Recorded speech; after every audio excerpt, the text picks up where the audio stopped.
Hey everybody, Steve Kozeniewski here. Sorry about the delayed start. I'm having some serious issues with my very nice web camera and very nice microphone that I actually got as a gift and invested a bit of money in. Oh, you can't turn your phone while recording. In any case, alright, I guess we're going to be vertical then. Alright, so instead of seeing me on some of the really nice technology I've invested in and received as gifts over the years, you're going to be seeing me on my iPhone, so hopefully that's not too bad. Like I said, sorry about the delayed start, but we will definitely go longer to make up for it. We'll get your full hour of discussion here, plus, as long as discussion is interesting. As long as people are interested, I should say. Of course, the discussion is going to be interesting. We'll certainly keep going. So I see James Gallagher is watching. Thanks for joining us, James. Let me see how I can... Can somebody write me a comment, even if it's just hi, so I can see if I can see the comments on here? Sorry, like I said, technology, it's great until it isn't, right? In any case, this is the Publish Like a Motherfucker course.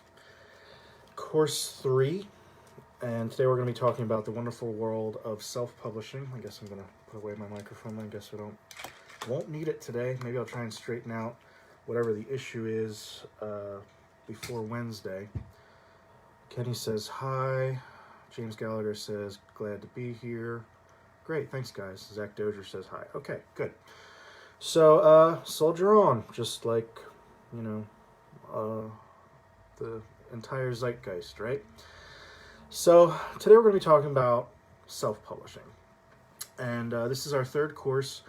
In the first course, we spoke about having a non-shitty product to put out there. In the second course, Tommy Clark says, nice hairdo, thanks. In the second course, we talked about differences between traditional publishing, self-publishing, and what's sometimes called hybrid publishing, which is actually just a combination of self and traditional. Oh, excuse me. And, of course, small press, which is what I'm most expert on. In fact, I'm drinking out of I'll have to turn it around so you guys can see it, Red Adept Publishing mug right now. This appears to be backwards. Well, alright, I'm going to be backwards for the camera, so whatever. Like I said, I do not know what happened to Chrome wouldn't work, Firefox wouldn't work, and big fucking surprise, IE didn't work either, so I guess it's something with either my camera or my computer, but it's fine. So, today, alright, from my syllabus, I said you could write the word fart 10,000 times and be holding that book in your hands by the end of the week. But is self-publishing the path that you want to take? So why did I say that? Well, my good friend Frank, P.T. Frank, who if you follow my group blog across the board, which you should be if you're not, atbwriters.blogspot.com, and Frank is one of the contributors there. He actually did this. It was on a bet from, not so much a bet, but just really I should say an offhand comment from Chuck Wendig, who's a very famous author and internet personality. And Chuck said, was talking about, the point of self-publishing, and he said, well, why couldn't I just write the word fart 10,000 times and slap a picture of a baboon drinking its own urine on the cover and self-publish that? And he was saying that, obviously, to, be outrageous. But then our friend Frank actually did it and wrote Baboon Fart Story, which I believe is no longer available. I believe it was actually pulled by Amazon. But it was available for a brief period of time. So I like to recount that story because it really gets at the heart of what we're talking about. For good or for ill, anyone watching this stream can be published, meaningfully published, by the end of the night. The question is, should you be? Do you want to be? Is that what you want out of life? Now, we talked in the first episode about setting your goals for publishing, for becoming I shouldn't say for becoming a full-time author, you should set your goals as a writer. Are you just going to be writing for fun? Is your plan to become a full-time author? Is this a hobby? Is it, what could you say? Is it just going to be a supplement? Friends of mine, I probably should avoid names in case I'm outing people, but I do have a couple of friends who say that they write for beer money. And that's totally a reasonable goal. And if they've accomplished it, then good for them. So not to keep harping on that point, but you should definitely have your goal in mind before you jump in. So with that in mind, could self-publishing be for you? It absolutely could be. In a lot of cases, it is the correct route to go no matter what. So first thing you have to understand, we talked a little bit about the history of publishing in the second course, Finding an Agent, Publisher, or a Blanket to Cry Under. And knowing the history of publishing is at times very nice. So what you need to know about self-publishing is that for the bulk of history, for as long as we have had a publishing industry, self-publishing was looked down upon, and in a lot of ways rightly so. Because what the self-publishers were often the vanity presses, which we also talked about on Friday. Vanity presses being people that are really just out to take your money, and while they own a printing press, their goal is to get money from the author, and they don't give a shit whether you make money. The goal, again with the caveats, I've been talking a lot about caveats because it's hard to say all of this to say something meaningful to a general audience, but in traditional publishing and self-publishing, money flows to the author, and that should be one of your differences between the old way of vanity publishing, which was essentially all that self-publishing was back in the day, and modern day self-publishing and traditional publishing. Money goes to you. You shouldn't be shelling out money to get books. So, and I'm sure, I suspect Pete's going to have a question about that shortly, if no one else does, and we will get into that. So that seems like as good an opening path as any for the first part of this course, which is what I call the hidden costs of self-publishing. So money should always flow to you as an author. You should get paid for your work. What you have to understand about traditional publishing, that is going to the big five or maybe a medium-sized press, they're going to give you money for your work outright. They're going to cut a check. It's probably going to be an advance against royalties. Sometimes that will be a token advance, which, in the case of small presses, they may only offer you $50 and a couple of extra copies. In the case of larger companies, it can be something more like $5,000, $10,000, or if they are really expecting you to do very well, you could get advances of millions of dollars. People like, we talked about, Stephen King and, the big political books that have come out in the last few years, the Fire and Fury, that sort of thing. They're getting big old six-figure advances because they know the publishers know that these books are going to sell.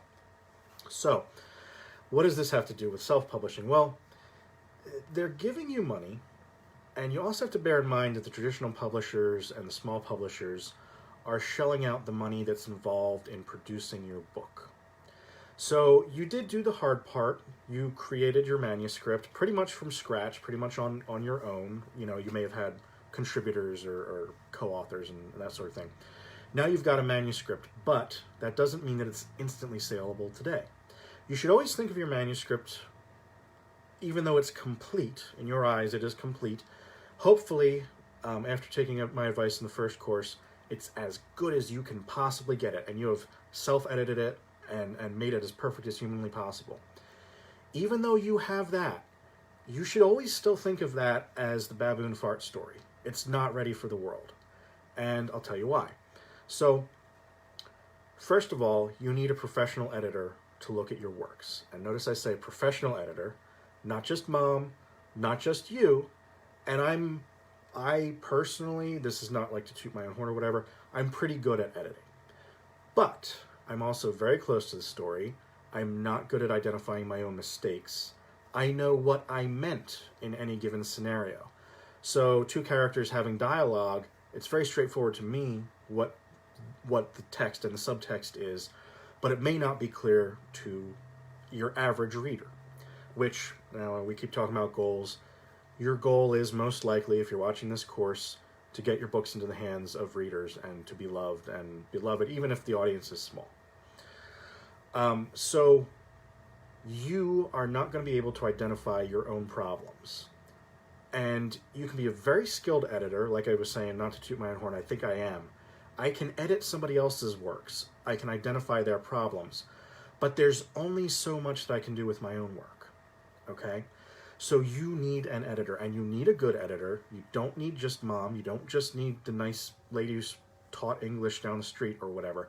You need a professional editor, okay? 100%.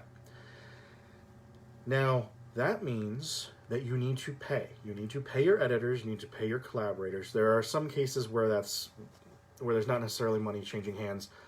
For instance, when you have what you call beta readers, which is just someone who's reading for pleasure and identifying big problems. But a beta reader is not going to take the place of a professional editor, okay? Now, there are many, many professional editors out there, very good people who do very good work that you will not be disappointed with. And if you're looking for someone like that, shoot me an email or leave me a comment or get in touch with me on social media or somewhere. I can point you to a couple of really good editors. But you absolutely need that before you go and try and publish anything. Your work is just going to not be good enough if it is not edited. That's one of those things you have to get used to. If you'll recall, I think it was either in the first or the second course I talked about authors speak in terms of words. We don't speak in terms of pages or the length or thickness of a book. You have to speak in words. And that's just something you have to get the fuck over, which is what I said, in that earlier episode. This is another one of those things. There's no way around it. You have to get an editor, okay? So that means you're going to have to shell out money. Michael Abraham says, hi, Mikey, thanks for watching. What's the difference between an English teacher and an editor?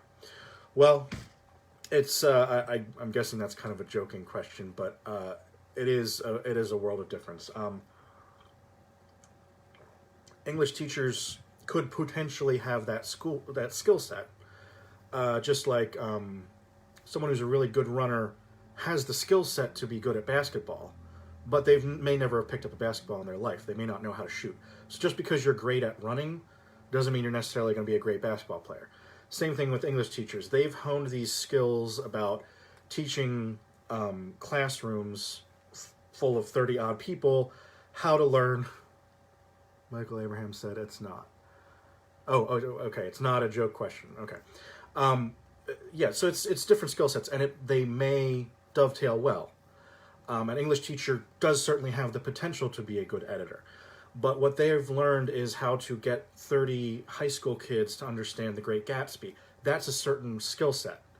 And that does deal with words, that does deal with reading comprehension. That's got a lot of the bare basic bones of being a good editor. And an English teacher could be an excellent editor. But you want someone that has done this before, ideally someone that has edited work that has been published professionally. That's what you really want to look for, okay? So, yeah, that is actually a good question. You don't just want to pick somebody out because you have fond feelings for them or they say they can edit. You want them to have the bona fides, okay? So, you need to pay your editor, as I was getting to earlier. There are certain collaborators who will not expect a paycheck, but any reasonable editor is going to expect a paycheck. I know since you're all going to ask me, it varies, but it's the industry average would be 1/100th of a cent per word, something like that, or maybe it's 1/10 of a cent per word. It's something like that. So for your $50,000 word novel, you're going to expect to spend a few hundred to a few $1,000s to have that edited, and rightly so. Now your editor, on the flip side, you need to make sure that, and this is why I say you need to find a professional, you need to find someone who knows what they're doing.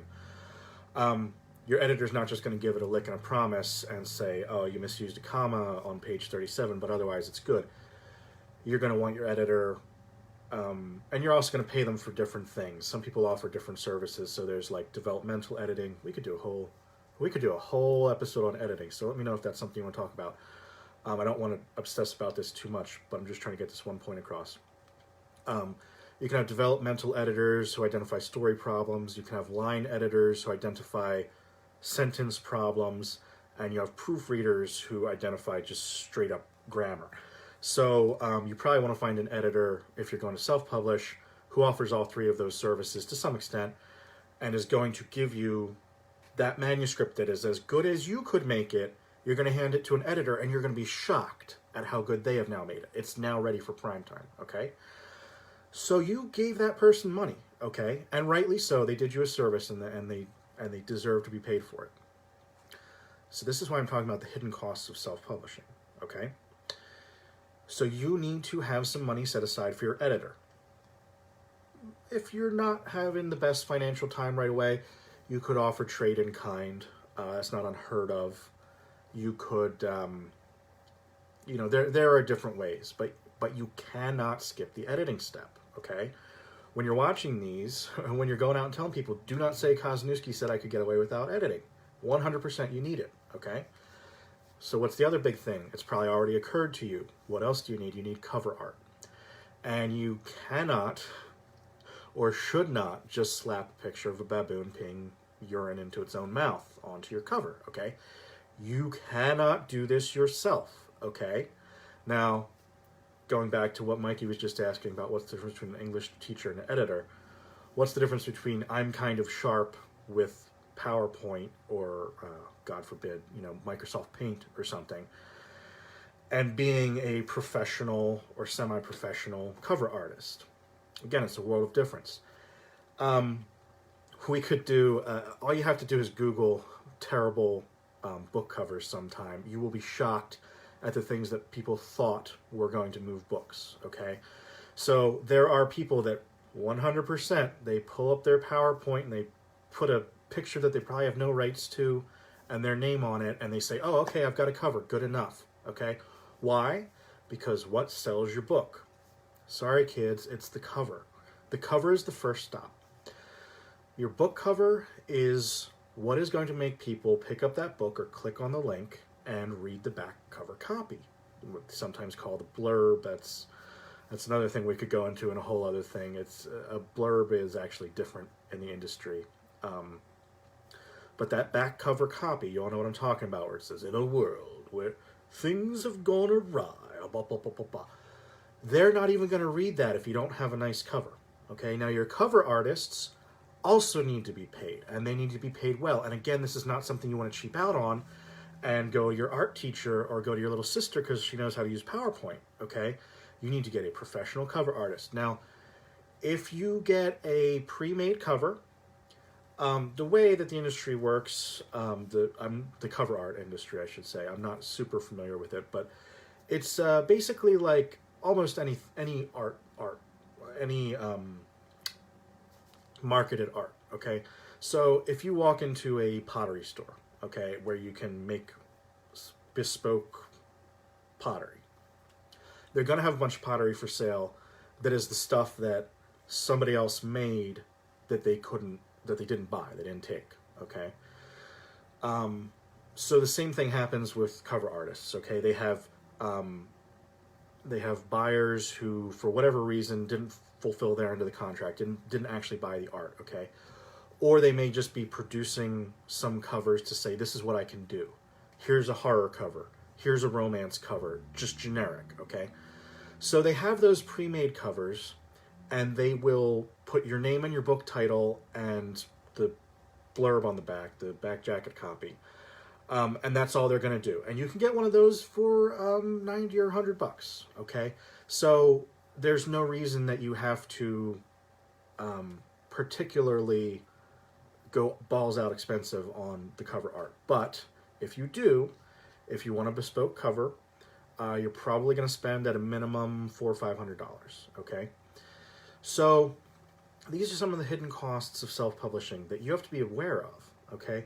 Now, those costs were never clear to you if you did traditional publishing because your publisher did it all, okay? So the costs that the publisher picks up, okay, is editing, cover art, book production, and marketing.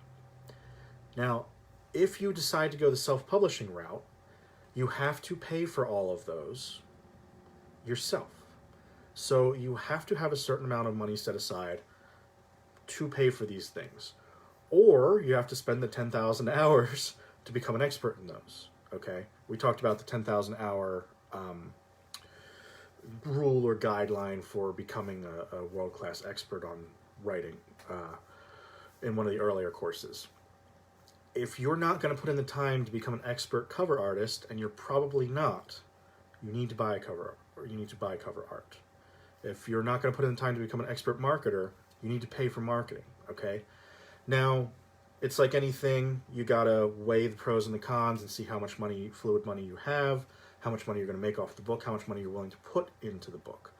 So I remember Peter asked the other day, why was I losing money the first couple of years that I was publishing? I was putting money into marketing. I wasn't putting the money into the cover art or the editors because my publishers were covering those, but I was putting all the money into editing. Okay, so Mikey says, couldn't you get someone who knows how to draw very well / semi-professional artist that may be a friend or family member to create it? Why do you need a specific cover artist? You don't. You don't need someone that hangs out a shingle as a cover artist. As long as the person knows their dimensions they need the work in, I assume it should be fine. Yes, what you want is professional level work, okay? And I guess what I'm getting at is don't take a set of crayons and say to yourself, oh, I think I'm good enough to make cover art. Have a couple of different people look at it. Have people that are going to give you that harsh commentary that you may not necessarily be getting. What I should say is you need professional level cover art.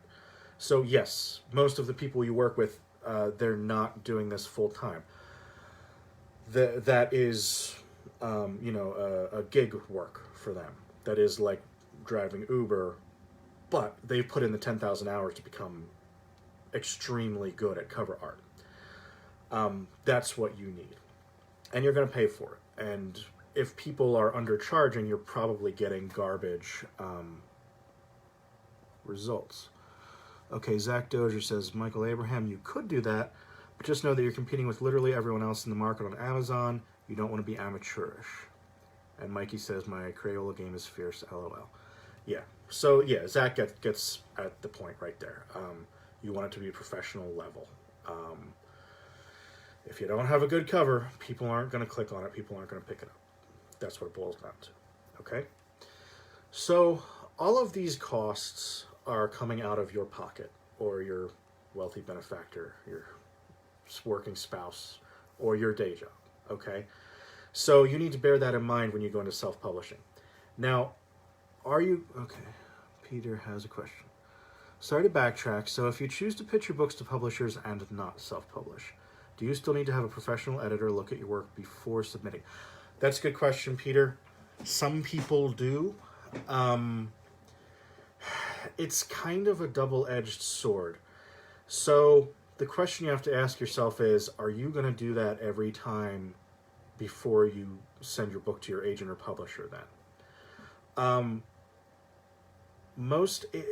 It's up and down. Agents do want to see the very, very best possible work, but they also understand there's going to be an editing process that is going to be paid for by the publisher. And when it gets to a big 5 publisher, it's not always just the content and the grammar and that sort of thing. Sometimes it's about the marketplace. So I'll just make up an example here, but let's say, I don't know, Rick and Morty's really hot right now. Rick and Morty just came back, right? So your publisher gets the book and they're like, this is a good book, but we need a Rick character. And the editors are going to have to do something like that. That's just an example I just pulled out of my ass. But the agents are aware that this is going to go through an editing process when it gets to the publisher. So the agent may edit themselves. So edit it to make it a bit more like what their publisher wants, the person that they think wants. They may go ahead and put that Rick and Morty character in there before it ever gets to the publisher, because they know that's what the publisher is looking for. The publisher may make changes. So can you get it professionally edited before you send it to an agent? Yes, absolutely. If you're flush with cash and you want to give the best possible product to your agent, you absolutely can do that. But then you got to ask yourself, what if I get a 3-book deal? Am I going to do that for the second book? Am I going to do that for the third book? I'm using my fingers really randomly right now. So you've got to be willing to shell out for that editor every other time. Otherwise, your agent's going to look at it and they're going to say, what the hell is this? You sent me a really beautiful, perfectly polished manuscript last time, and the second one is shit on ice. So it's kind of a double-edged sword. If you have the money, couldn't hurt. Be aware that your first editor... So the thing about editors is they're not all going to... Like, you're not going to hand your book to any editor. Like, you could never hand your book to 2 editors. Like, this is an example if you had $1 million. You could hand the same manuscript to 2 editors. You're going to get it back with completely different edits. So that's what's going to happen. You're going to hand it to your editor. Hopefully you're going to get a beautiful manuscript back. You're going to hand it to your agent. They're going to make the agent edits. They're going to hand it to the publisher. Publisher's going to make the publisher edits. Okay? So at a certain point, I wouldn't recommend it unless you are really concerned about something in particular. I would say self-edit it. Learn the skills of self-editing. And if you guys want, we can do an episode about that. Let me know. Okay? So I feel like I've been going on this same thing I did last week, which was go on the first topic for way too long. But you have to understand that these are the costs of self-publishing. So we were talking about the costs of self-publishing. You're going to have to pay your cover artist. You're going to have to pay your editor. You're going to have to pay for all of your marketing, okay? Now, with your small presses, you're not getting a ton of marketing out of them, okay? So you're going to kind of have to do that anyway with a small press. That's kind of the trade-off of going with a small press vice Big 5. And the other thing is you're going to have to pay for your distribution, okay? So what does that mean for a self-publisher? Because you're saying to yourself, oh, well, I'm going to just put this up on Amazon. And I know I shouldn't say Amazon. You should put it on Google Play and everywhere else, blah, blah, blah, blah, blah. But for simplicity's sake, we're going to say Amazon. I'm going to put this up on Amazon. So I'm not really paying for anything, but you are, okay? You are paying Amazon a percentage of your royalties, okay? In theory, a self-publisher would get 100% of royalties, right? But you are paying Amazon to maintain and distribute that book. You're paying them to distribute the e-copies and to create and distribute the paperback copies, okay? So you are paying at a minimum 30% to Amazon. That's for anything priced over 99 cents. For anything, or I'm sorry, over $2.99. For anything $2.99 and under, it's going to be 70% because Amazon doesn't like that price point, okay? And them's just the breaks, okay? And on paperbacks, it's a little bit different, but it's still a percentage thing because they're charging you to physically produce the book, then they split the percentages of the profit. So if it costs $5 to make the book and your price point is $15, I think then they take $5 to produce it plus $3, and you get the $7, something like that. But you get the idea. So you are paying for distribution as well, okay? So with self-publishing, there's a lot of hidden costs involved. You just have to be aware. Sometimes people call it, instead of self-publishing, they say publisher-author. So what you are doing is you are acting as the publisher. That means you're fronting all of the costs that your publisher normally would. So that's what you need to bear in mind before you say, oh, and as we said in the first episode, if you think writing is a get-rich-quick scheme, it is not, my friends. You are not going to get rich probably ever, but certainly not quick. If that's what you're looking for, Amway's offering, I'm sure you can get, a get-rich-quick scheme elsewhere. Okay, so Peter Marsh said, yeah, I'm education and have 2 kids. Flushed with cash doesn't describe me. Appreciate you going on that tangent. Yeah, Peter, so what I was saying earlier is if you're not exactly flush with cash, you can talk about work trade. You may just have to save up for it. You may just have to level with your friends and family and parents and say, hey, for Christmas this year, I want some marketing money for my books, or maybe Amazon gift cards or something. I'm not sure if they necessarily take that for publishing, so don't take that to the bank.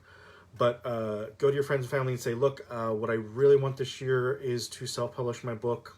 Can I have some money in lieu of, a toaster? I can't tailor make an answer to that for you, but I will insist to everyone watching this course and everyone that I speak to that you do not cheap out on your editor and you do not cheap out on your cover art. Like I said, you can get a very nice cover art if you're willing to search through the Premades, okay? Get online, search through the Premades, you'll get one for 90 or $100. That's pretty reasonable. And for the editing, you're going to shell out a couple $100. Maybe you can do some work trade, maybe you can work something out. Do not cheap out on them. Do not fail to pay them, but bear all of that in mind when you're doing that. Okay, Mikey Abraham, worst case scenario, what do you do if your editor steals your idea and writes their own book, but it doesn't do well? Is it worth going after them? We could do a whole episode or two about stealing ideas. The short answer is ideas are free, and I wouldn't worry about it. There's actually a story that I tell. You guys all know Kevin J. Anderson. He wrote some of the Star Wars books in the 90s. He wrote a book called Dan Shamble, or a series called Dan Shamble. And Dan Shamble is a zombie private detective, which, if you know my work, you know I also wrote a book called Brain Eater Jones, which was about a zombie private detective. And you pick up these two books, they're very different. I mean, just the description, zombie private detective, does not tell you what Dan Shamble is doing. He's solving, he's in a world where mummies and all that still exist. Brain Eater Jones is in the 30s. They're very different, aside from the fact that they're kind of mashing together the noir and zombie genres. Okay, so I felt really bad about it for a while, and I used to try and avoid the comparison. I used to walk around and fucking Kevin J. Anderson, he stole my idea. I was it's very amateur level thing to worry about stealing ideas, okay? Because you can look at the movies and you can see, Deep Impact and what was the other? I'm sure somebody will remember the two Comet movies that both came out in Armageddon. Deep Impact and Armageddon came out the same year. Is that because somebody stole somebody's idea? No, it was a fucking comet crashing into the Earth. Okay, these ideas they occur to all of us. We all have ideas occurring all the time. Okay, it's about execution. Okay, so when I write 100,000 word book about a zombie detective, it's going to come out very different from KJA's. Okay, so I was a very, very green, wet behind the ears author. Not that I'm not still, but I was brand fucking new when I started worrying about this. And I used to avoid the comparison. And one day, I actually talked to Jonathan Mayberry, of all people, and I told him about the book, and he said, you should send a copy to Kevin J. Anderson. I think he would like that. And I did, and I said, hey, Kevin, Jonathan said I should send this to you, that you would like it. So I sent it to him. I was like, you know what, maybe that's good. Maybe we bury the hatchet, right?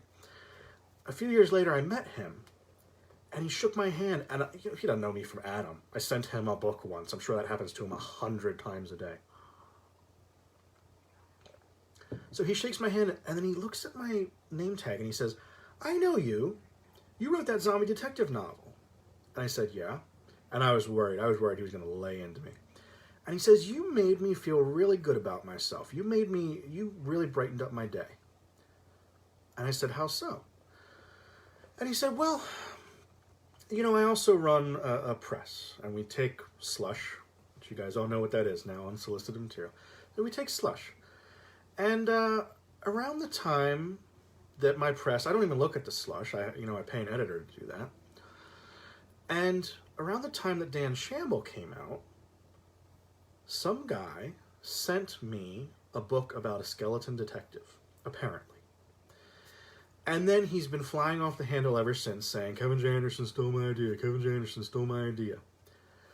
So you were really cool, and you sent me that book, and didn't worry about anybody stealing ideas, and just said, hey, here's a cool book, I know you're into these same things.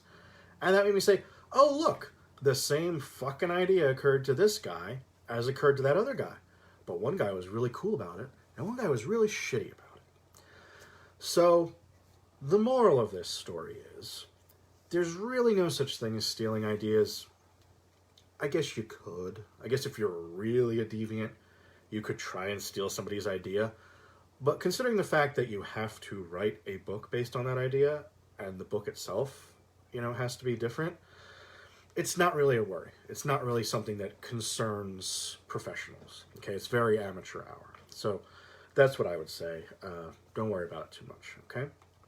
And have I had douchebags accuse me of stealing their stuff? Sure. I absolutely have. Anyway, moving on. We talked about the hidden costs of self-publishing. So what are the hell yeah benefits of being your own business partner? That's a good way to put it.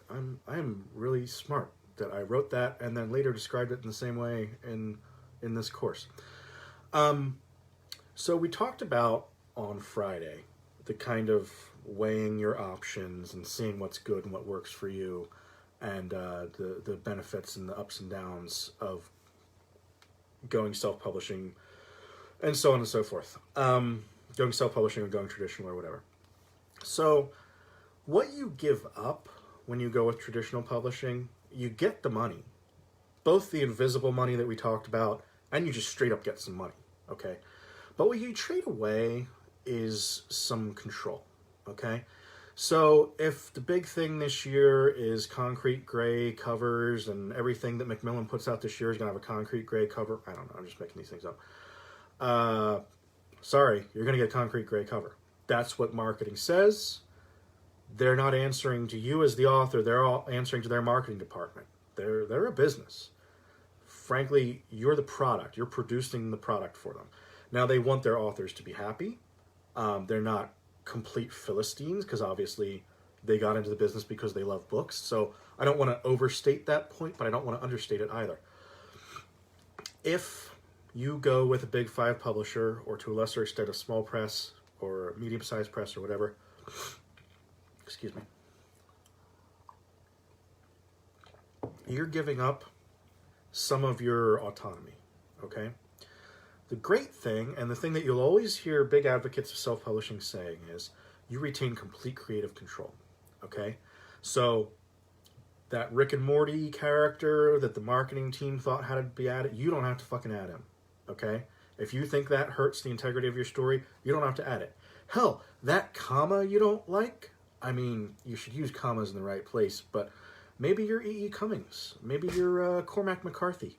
Okay? And you want to do some kind of experimental business with commas? You can do it. Okay? You can use those, you know what interstitials are? They're like the breaks within a chapter. Like there's chapter breaks. They have their own art. And then there's the interstitials, which are the intra-chapter breaks. You can do whatever you want with that. You can format it however you want. Assuming you're not stealing anyone else's intellectual property, you can put whatever quotes or, you know, I mean, that's another thing we could talk about at length. You know, you have to get permission to use song lyrics and that sort of thing. But aside from that, any of those choices that the publisher might have taken away from you, any of your marketing plans, you can choose your own price point. I think I talked about this earlier. I had a disagreement with one of my publishers about the price point that my book was at. Like, this is ludicrously overpriced. You're just not going to move any copies. But that was part of their marketing plan. Their marketing plan was price high, then you make all your money on sales. I'm like, well, I would just price lower and make all my money, you know, in regular sales. When I say sales, I mean discounted. Sale as in putting at a discount. You have total autonomy. You can choose when to put your book on sale. You can choose where it's going to be. So here's something. Here's a little nugget for you. This is more of the tips and best practices. But since we're getting towards the end of the hour here, I should probably be moving over to that at some point anyway. There's KDP, okay, which is Kindle Direct Publishing or something like that, okay? So if you put your book exclusively on Amazon, you get certain benefits, okay? You can sell, there's this thing where all the books on KDP are free to KDP subscribers. It's sort of like Netflix. And then you get paid basically out of a big bucket where they put all the KDP subscription money. Then you get paid by the pages read. So sometimes when you get your royalty reports from Amazon, you're going to see books bought, and that's the people that paid $2.99 or whatever for your book. But then there's going to be pages read. So, you know, maybe you had somebody only got 50 pages into your book, you're going to get paid 1/10 of a cent per page or whatever the algorithm is. You don't have access to that unless you're Amazon exclusive. So there are times when you have to be Amazon exclusive. You know, this is just one of those decisions you have to make as a self-publisher. And that's another kind of a double-edged sword, because do you want to make all of these decisions? Then you may want to go with a publisher, even if they're just a small publisher, because they're going to make all those decisions for you. Okay, they may solicit your input, but at the end of the day, they're going to do what they think is best. Okay, so if you want to be KDP Select, you can. And if you want to be on Barnes & Noble and everywhere else, that's your decision. And if you want to do one in 2020 and a different one in 2021, it's up to you, okay? So this total autonomy is something that, like I said, some people really want it, some people really don't want it, and they'll just go with a small publisher just so they don't have to fucking deal with it, okay? So that's another thing to bear in mind. It's partly what you can get into, what kind of publishing deal you can get, and it's partly what kind of publishing deal you want. So if you're a control freak and you want that total autonomy, self-publishing is probably for you. All right, so we have Zach Dozier says, am I right in assuming that one of the perks of going it solo is you don't have to give up 50% of your audiobook rights / money to a big 5 publisher? Haha, I read / hear that they require those nowadays. Audiobooks, I'm not as smart on audiobooks, but yes, you're gonna have to give up. Well, the thing to bear in mind is audiobooks are quite expensive, okay? So when we're talking about audiobook publishing, we're usually talking about ACX, okay? So ACX, that one I don't even know what any of it stands for. It's Amazon something or other. So ACX is Amazon's audiobook publishing arm. And again, I know there's other options out there other than Amazon, but we're kind of ignoring the elephant in the room if we don't talk about it. So yeah, I apologize, caveats, blah, blah, blah, blah. Okay, so if you go to ACX, you have 2 options for publishing your audiobook, okay? Which is profit sharing and then just straight up paying for your narrator, okay? So with the profit sharing model, Amazon takes quite a bit of your royalties, okay? Because hosting an audiobook is not the same. Hosting an audiobook, which is however many megs, is not the same as hosting a tiny little file, which is your ebook, okay? So they take quite a bit of money off of any audiobook royalties right off the bat. Then what's left, the actual royalties, in royalty share, you split it, okay? You get half and your narrator gets half, okay? In the upfront version, you pay a certain amount per published hour, per spoken hour. And you're probably looking at about $500 per spoken hour, something like that. So a good example, Brain Eater Jones is about 70,000 words. It's about 6.5 hours. So this is not a magic thing because, of course, you could be using big, long 50-cent words and, you know, whatever. But generally speaking, a spoken hour is 10,000 words. So that's how you can kind of gauge that. You might get a cheap, and you're going to get what you pay for when it comes to narrators. Maybe you could get away with $100 an hour. It's tough. They really kind of run the gamut there, and you get what you pay for. That's another hidden cost of self-publishing.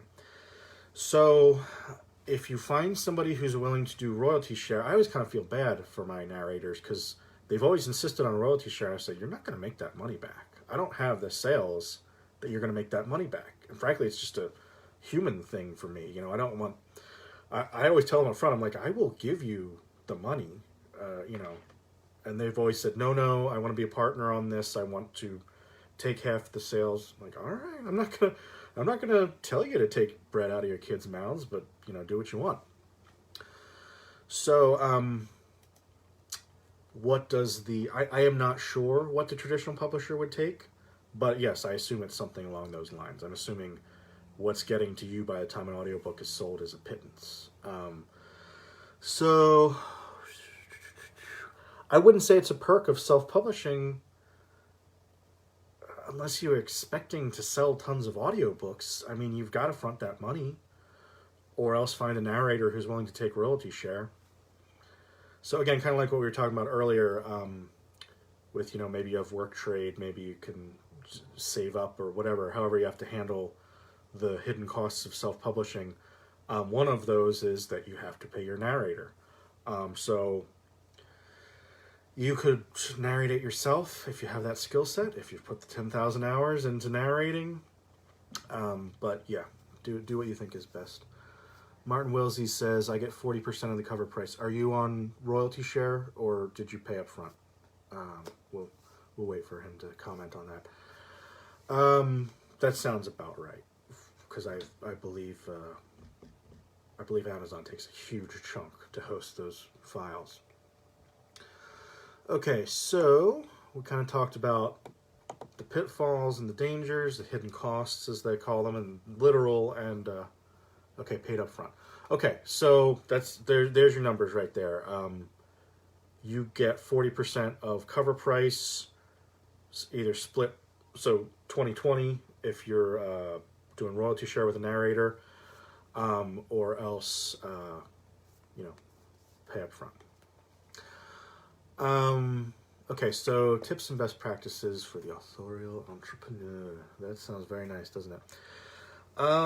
So we went into one of these, which was the KDP. Basically, there is a lot that goes into self-publishing, which is why I was saying earlier, it's not a get-rich-quick scheme. You have to learn to be really good at a lot of different things, okay? So one of the other things that you're going to have to do as a self-publisher, as an author/publisher, whatever you want to call it, is formatting, okay? So your books have to be properly formatted into a PDF format.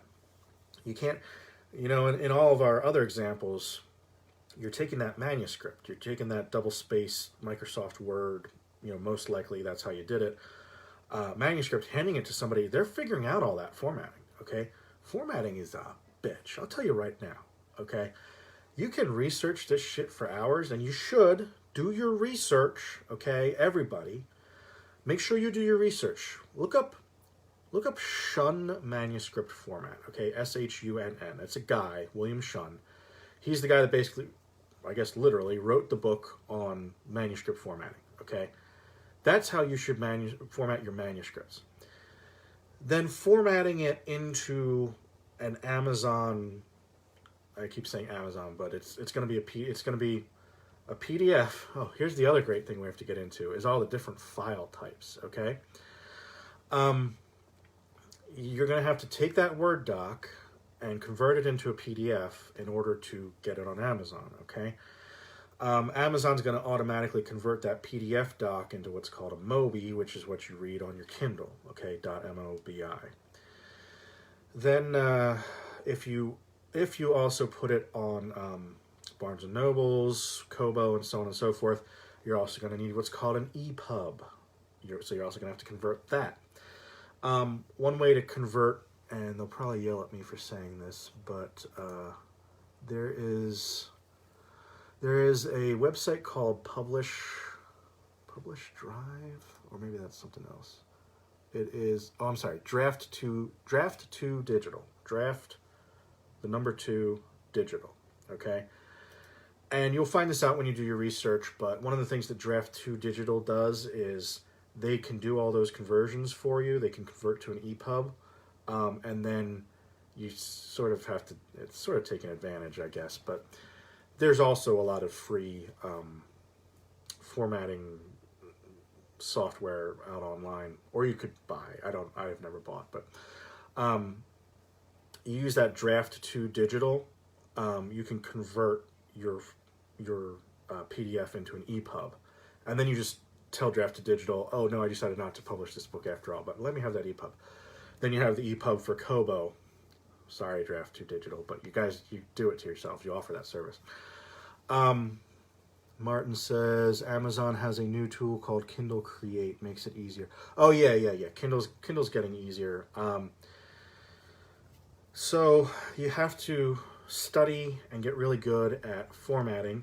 And I talked earlier about having the different chirons and interstitials and the chapter breaks. You want to make sure you do all those beautifully. Now, are you going to have, I know we're mostly not talking about writing illustrated books, but are you going to put illustrations into your book? As a self-publisher, you can. That's one of those benefits. I paid for and put illustrations in the author's preferred edition, which is what I call my self-published editions of the Ghoul Archipelago. Okay, so I mean, maybe I could have discussed it with my publisher about putting those in, but as a self-publisher, I could just make that decision myself. Okay.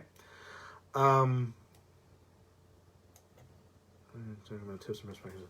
So you will have to create a properly formatted PDF, convert it to Mobi, convert it to EPUB, then you have all those documents. Then you have to get into marketing, which is what we're going to hit really hard on Wednesday. In fact, it's so important that I wanted to do another whole discussion about it. But just because you've gotten to the point where you've clicked publish on your book, money is not going to just start rolling in. The readers aren't going to just start rolling in. Okay, so you have to be willing to distribute those EPUBs and Mobis, and in some rare cases, people prefer to read PDF. I don't know why. Sometimes people like it. You have to distribute those for marketing purposes. You have to do BookBub ads. You have to do possibly Facebook ads, possibly Google ads. The whole gamut of internet marketing is available to you, and meat space marketing. We're going to talk about conventions and stuff too in course 4. So tips and best practices. I'm trying to think. Is not one of those things that I'm lacking for content. It's just so much ground to cover. So do you guys have any questions? Let's try that. We're getting to the last 5 minutes here, but like I always say, I'll be happy to stay with you guys for as long as you're interested. If you have any questions about self-publishing, let's start asking them now, because you can really get down into the weeds of it. But you do want to, you're going to find out when you start formatting your books, it's very difficult. Even when you use the Kindle Create that Martin was talking about, or even when you're Googling and doing your research, which I strongly recommend you do, you're going to find there's so many decisions to make here, which we've been talking about all along. If you're someone who loves making decisions and needs everything to be just so, self-publishing is probably the route for you. But you need to make sure that your interstitials look right. You need to make sure your chapters look right. You need to have your internal illustrations and stuff, making sure they look right. Making sure your cover art looks right. Now, this is one of those things, reason why I recommend getting a professional or very high-level amateur cover artist, as we discussed at length, is because that is a really hard thing to format, is your cover art. Okay, there has to be the right spot for your barcode number. There's these things called bleeds, which are the amount of space that has to be in the picture but is going to be missing when it's printed out. Then you're going to get a proof. Make sure that you actually, get a copy of your book before you start, publishing it widely. Because even though you will think you have done everything right on the internet, online or on your computer, until you have that book in your hand, you're not going to realize where you had all your spacing errors and this and that. Okay, here's some questions coming in, I think. Sorry. Yeah. Okay. Peter Marsh says, I gotta head out and watch the kids. Always super grateful with your insight. You have helped me consider the path I should choose for getting my books made. Okay, well, that's all I want. I want to give you guys the tools to make these decisions yourself. Make them educated. Don't swim with sharks. Hopefully not make the mistakes. Hopefully not make the wrong mistakes. I mean, we're all going to make mistakes as authors, as any kind of entrepreneur. You're going to make mistakes. You're going to learn from those mistakes. But I would much rather learn from the mistakes of the generation before me. So hopefully I can pass that down to you. Zach Dozier, do you need to buy ISBNs as an indie? You do not need to. You certainly can. This is, again, one of those choices you have to make, and that's the perfect kind of question I was hoping for. Amazon will give you free ISBNs for your Amazon published work. But you can't use those ISBNs elsewhere. Amazon also has what's called an ASIN, which is sort of like an ISBN. It's an identification number for Amazon. So both of those numbers are going to be very important for anything you put on Amazon. You can also buy a certain number of ISBNs yourself. I'm not sure what the cost is. I never actually buy them myself. I know some people, swear by it and they really want to have their own ISBN, so they're not going to be beholden to Amazon. And what we're talking about, for everybody that doesn't know, the ISBN is your identification number for a book, because there are millions of books that have been published, hundreds of thousands of books that are published every year. So it is this long 10 or 13-digit number. There's a 10-digit ISBN and a 13-digit ISBN, but you see that right there, that's already in the billions if you're going, numerically. Martin says, I do $500 per 100. Yeah, that sounds about right. That's so $5 an ISBN. Yeah, I'm not really super smart on ISBNs. I don't buy my own. Some people swear by them. They don't want to have those Amazon ISBNs. So, because technically, if you take it off of Amazon or something, you don't get to keep that ISBN. So you'd have to shell out for it later. So it's like anything. Do I shell out for it now? Do I shell out for it later? I don't know. All right. Do we have any other questions? Martin says, great investment. Okay. Let's see. Tips and best practices. Yeah, we're really getting towards the end of the hour. Think about some other tips.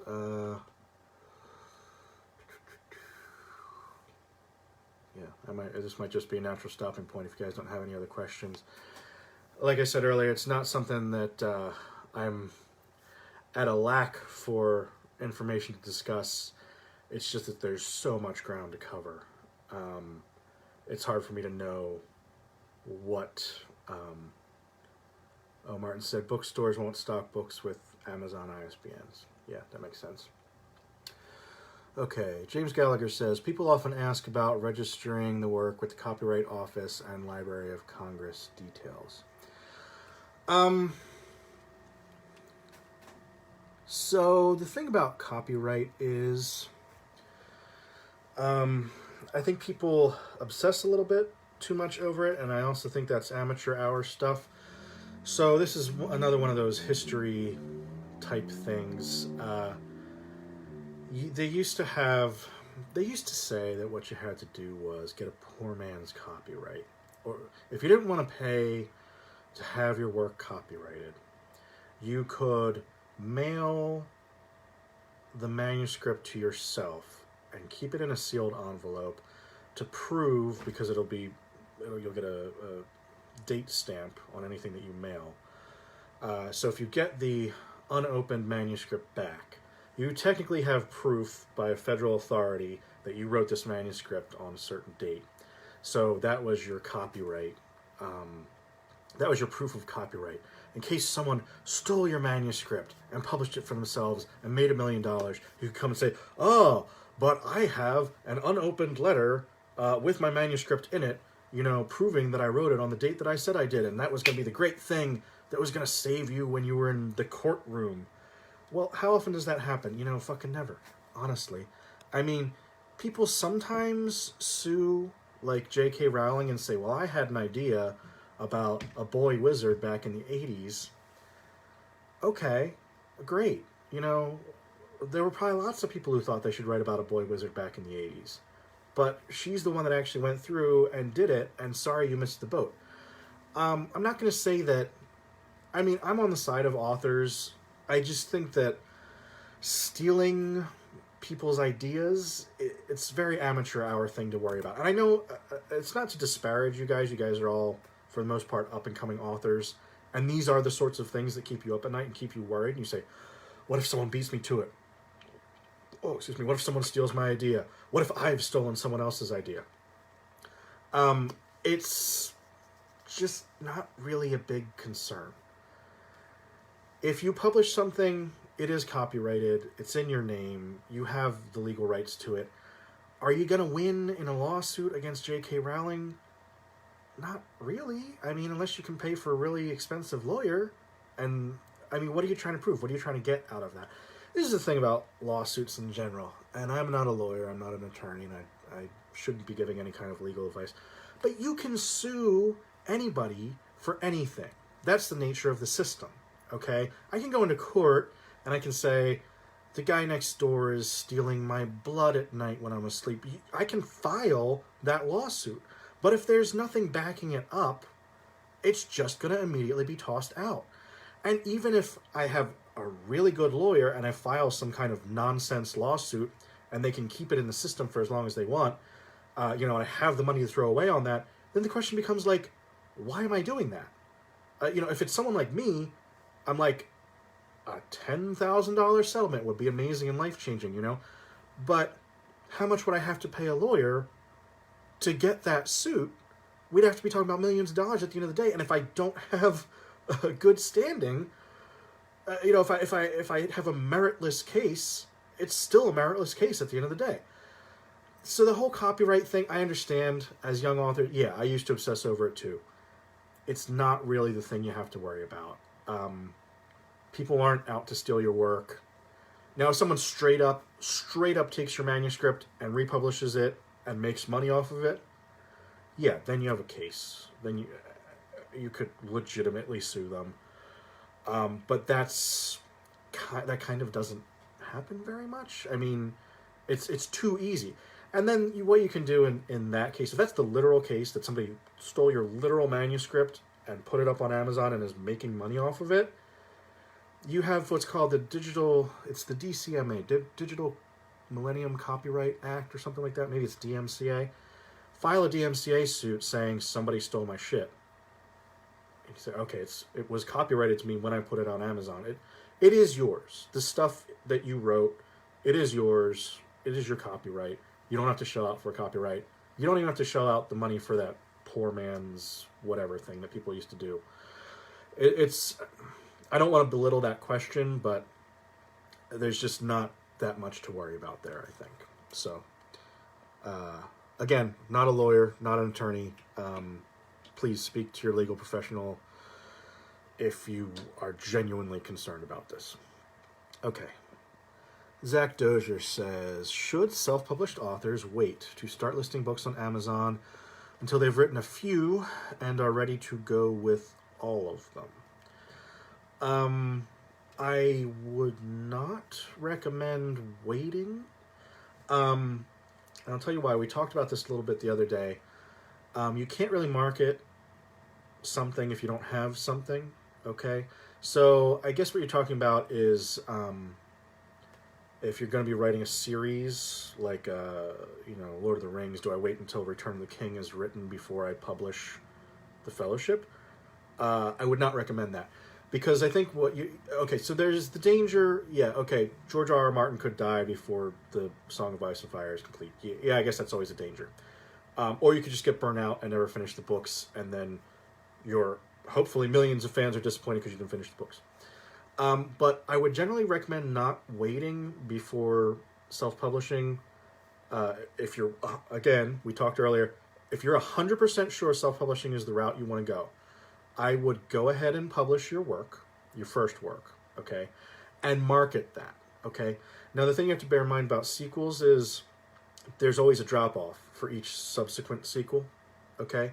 So, I mean, this doesn't really apply to Lord of the Rings, but if Fellowship of the Ring sold 1 million copies, The Two Towers is only going to sell 500,000 because you're not going to read the sequel to a book you didn't read, right?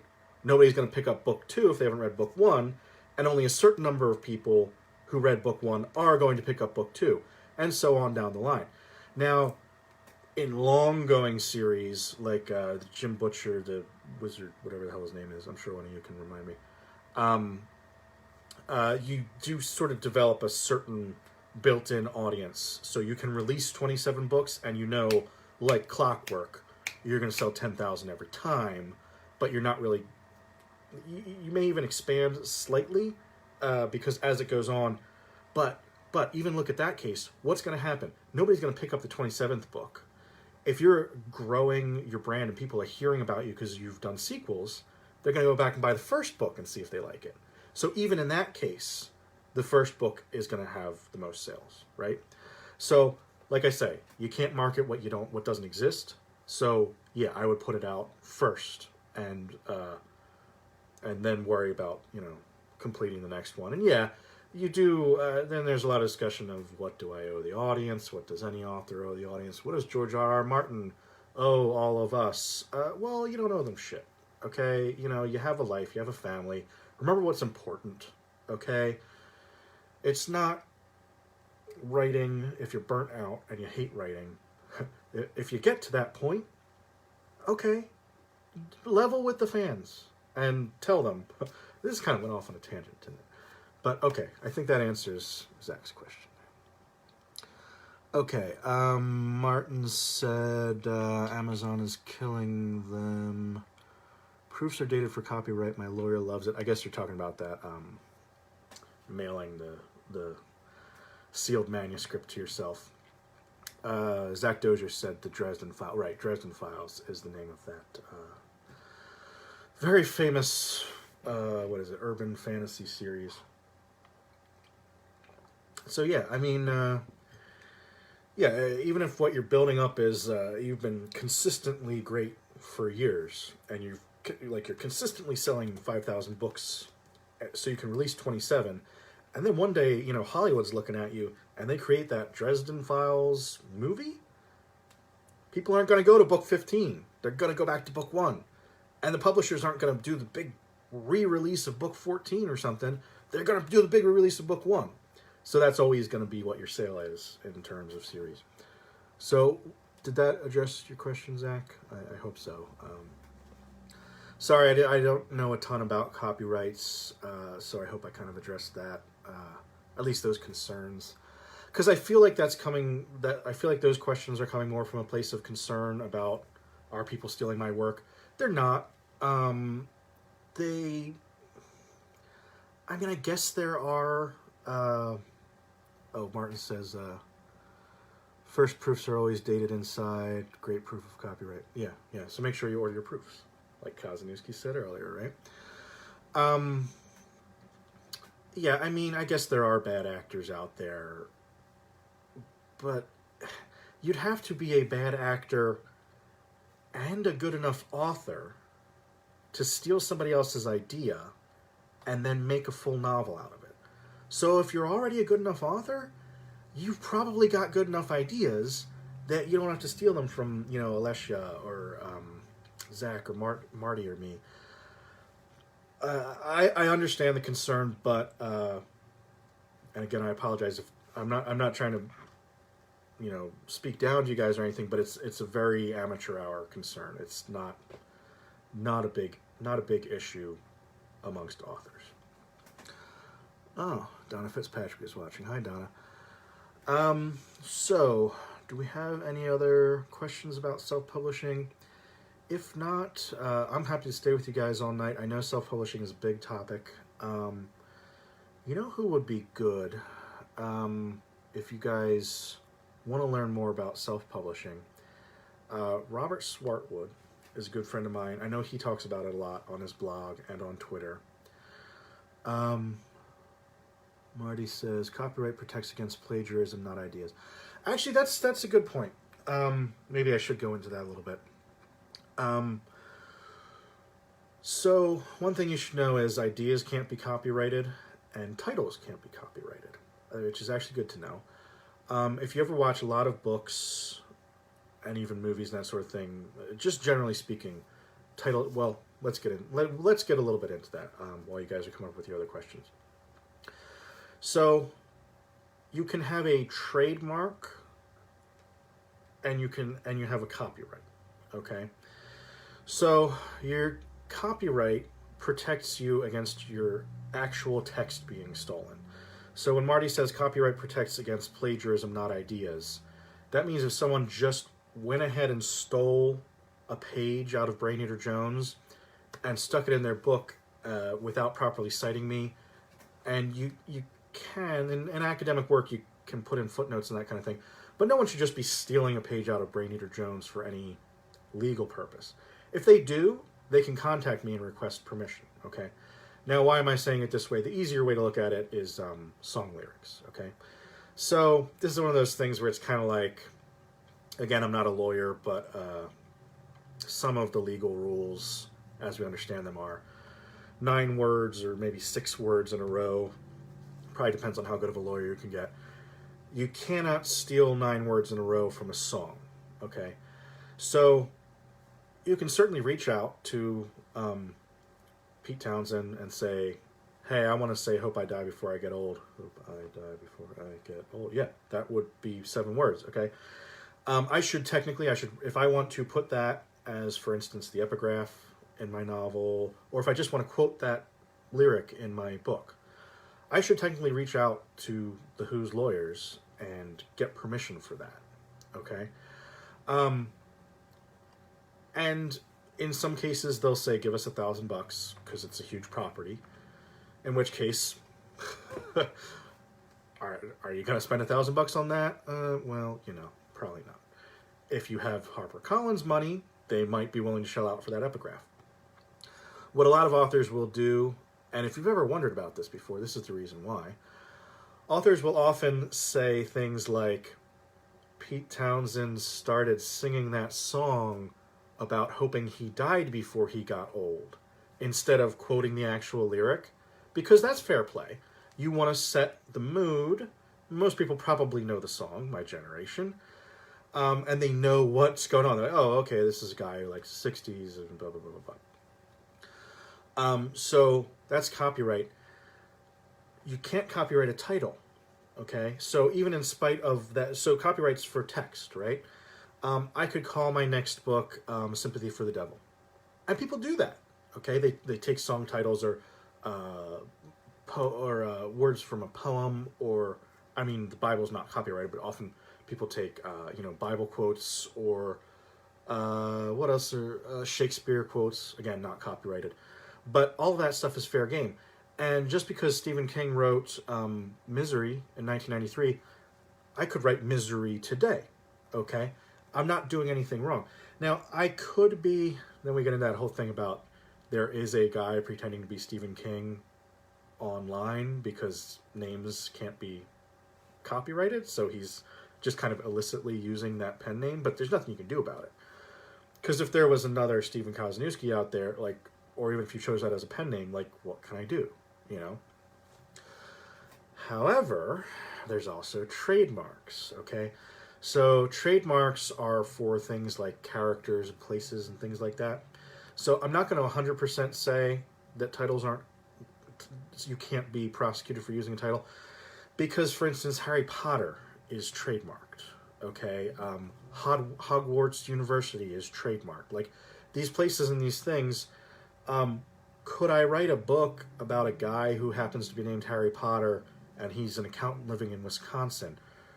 Sure, okay. But if I write something about Harry Potter, who's a wizard with a scar on his head, and it's pretty cool, I'm not even doing that old lampooning thing where I call him like Henry Potter or something. Yeah, they could sue me for trademark infringement. I can't use Mickey Mouse. That's trademarked. So when you have a title like Harry Potter and the Sorcerer's Stone or whatever, I couldn't just take that title because Harry Potter is trademarked, and some of those items and objects and people and places and things in the books are trademarked. So there's a little information for you. Again, not a lawyer, not an attorney. So we didn't have any other questions come up, but I think we did cover a lot of ground today. I feel like we kind of strayed from self-publishing a little bit. Well, maybe not. But thanks to everybody who came out. So I will remind you, did you all like the 5 p.m. time? That seemed to be the most popular time on Twitter today. Maybe even a little better than the 7 p.m. we did last week. So let me know if you're okay with the times, and we'll probably go ahead and go with 5 o'clock on Wednesday as well, because this seemed to go pretty well. If you have any other topics you want me to cover, let me know. Wednesday is going to be our final course in this original series, but like I've said, I'm really open to hearing what you guys want to hear about. And if you've liked these courses and you want to know about other stuff, maybe more specific stuff, if you want to hear about collaborations and you want me to try and rope one of my collaborators into this, we can certainly do that. Or if you want to have a whole episode about editing and why English teachers aren't necessarily good editors, we can definitely dig into that. So let me know. Also, if you like what you hear, if you can spell it right, and you probably can because you're on my Facebook page if you're doing this, you can find me online. All my books are on Amazon. I would particularly appreciate if you pick up a paperback copy of The Perfectly Fine House, because paperbacks are supporting my publisher, Grindhouse Press, and me and my collaborator, Wiley Young. But they're all good books over there on Amazon under the Kozeniewski page. Marty says, what's the schedule for these? How do you schedule Facebook event? Yeah, well, I put the schedule on my blog, which is Manuscripts Burn.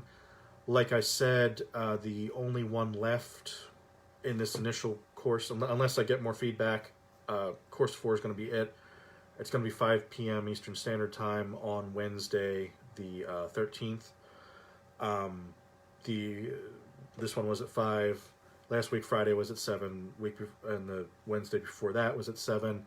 I just kind of made them up. I've been kind of rolling with how people have been showing up. Had a little bit of a drop-off on Friday, but that's why I changed the time to 5. So we seem to be doing good today. And yes, it's all Facebook on my professional page, which is Stephen Kozeniewski-author. So yeah, if you liked what you heard, if you want to hear more, you want to know different things, catch up with me on social media. Otherwise, you can pick up my books online, Amazon. It has everything. The other book publishers or the other book distributors have some of them. So thanks for coming out, everybody, and I hope it was fun, and we'll see you for our last one on Wednesday. Take care.